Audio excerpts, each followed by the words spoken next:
this is Dr. Bui with Cypress and Fairfield OBGYN. Today we're going to talk about what happens when labor begins.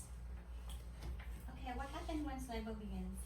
Well, as labor begins, the cervix open or dilate. The uterus, which contains muscle, contracts at regular interval. When it contracts, the abdomen becomes hard and we call them a contraction. So between contraction, the uterus will relax and become soft. So up to a start of labor and delivery, the baby will continue to move. Certain changes can show that labor is beginning.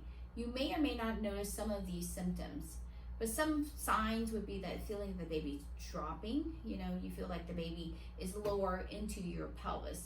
And of course, this can occur for a few weeks to even a few hours before labor begins itself.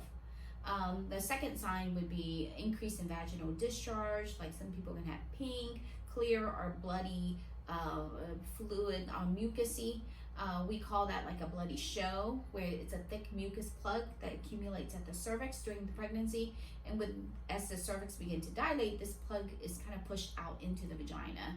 Now this can occur several days before labor begins, or even at the onset of labor. So what is a false labor? That's when your uterus contracts on and off before the actual true labor begins. These irregular contractions, we call them false labor, or sometimes we call them Braxton Hicks contractions.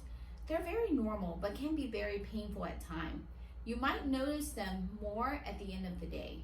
Okay, but how can I tell the difference between the true labor and the false labor? Usually, false labor contractions are less regular, and they're not as strong as true labor.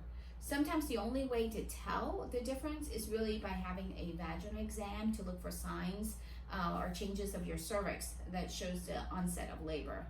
A good way to tell the difference is the time of the contraction. Note how long it is from the start of one contraction to another. Keep a record for an hour. It may be hard at times when pain accurately if the contractions are slightly irregular. So just listen to your body to kind of see the difference between true labor and false labor. The timing of false labors are usually, and the timing is very irregular. They don't get closer together, so we call them Braxton Hicks. True labor, the timing of the contraction, they occur at regular interval, and as they get along, they come closer. Usually they last about 60 seconds for true labor. Change in movement. With false labor, the contraction may stop when you walk or rest, or may stop when you change position. With labor, contraction will continue no matter what, whether you move or you don't move. The strength of the contraction is the other thing that you can look to see if you're in false labor or true labor. Usually if it's in false labor, they're usually weak, they don't get much stronger, or they can be strong and then they can be weak. Typically with true labor, there's an increase in strength steadily. And of course, pain. Pain is the other thing you can use. Usually for the pain of the contraction, if it's false labor, it's just felt only in the front. But with true labor, the pain usually starts in the back and moves to the front. So this information is designed as just an educational aid for patient and set forth current information and opinion related to women's health.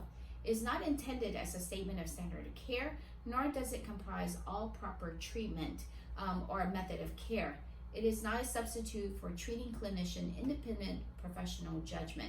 This is read out of the ACOG frequently asked question 004. Thank you, Dr. Bui. No problem.